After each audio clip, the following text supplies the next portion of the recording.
Pedro grew up in a small village a couple of hundred miles south of San Jose, Costa Rica. For most of his young life, he was accustomed to a modest and simple living. He grew up on a farm, learning and applying skills transferred through generations. His family contributed to the production of coffee, maize, beans, and they owned some cattle, which comfortably met their basic needs. The business transactions were a mix of cash and barter. His simple and free way of living would be forever changed when the golden fruit got introduced. Winds of change blew from the north, and foreign companies came armed with the latest technology and a new management structure designed to maximize production and profit of this valued tropical fruit. Much of the lifestyle in and around the village went through a radical change, especially in terms of access to healthcare, education, and work opportunities. Most people were satisfied with this transition. They saw it as a means to development of the community. Pedro lived through many years of prosperity, but as age set in and put the world around him in slow motion, the foreigners suddenly packed up and left. Pedro's children and grandchildren knew little of the old ways. They felt insecure, vulnerable, and abandoned. The state had done little towards promoting self-reliance or other local job opportunities. People in the region were jobless and hungry.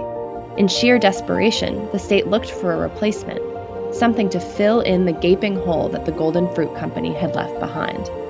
They decided to invite another foreign company into the region to grow a different golden fruit, this one spiny, sweet, and tart. The government agreed to give extraordinary concessions and incentives to the company in order to fix the economic crisis quickly. Pedro was hopeful as he addressed his children and grandchildren. Based on the experiences of his youth, he assured them of better days ahead. Fast forward a couple of decades, and Pedro's town seems to have lost its prosperity for good. His grandchildren, Javier and Rosa, work in a factory owned and operated by the foreign company, named EcoFruit, by now well established in the region. The wages are enough for one to live by, but not enough for the whole family. They are in debt due to medical bills. Javier reveals that many of his friends do not own land and are unemployed. They talk of gloomy future prospects since the company seems to focus primarily on maximization of yield and profit. Dangerous production techniques are employed to further this objective and ensure swift turnover of crops. Agrochemicals have slowly polluted the river where once Pedro and his friends went swimming, a river that also used to be the prime source of drinking water for nearby villages.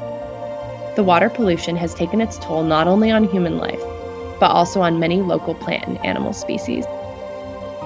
Government efforts seem to have stagnated due to the extraordinary concessions awarded to EcoFruit, local corrupt practices, special interests, and lack of alternative measures to combat the situation.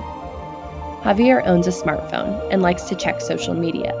He is more aware of the world outside of his village than was the previous generation. He feels strongly that there is something wrong in the way their lives are being shaped by this foreign company. He has formed a group of like-minded youth with the intent to press for change. To him and Rosa, the times of their grandfather seem romantic, peaceful, simple, and fulfilling. However, these young people are strong and resilient. They possess the motivation and energy to improve their lives and those of the community they live in. They aspire for a world in which their family does not have to compromise their well-being for the sake of economic opportunities. A world in which the environment and human health are prioritized above foreign profit. A world in which consumers in the United States and Europe hear this story and recognize their role in shaping this situation, all through their continued demand of the prickly tropical fruit. They aspire for change.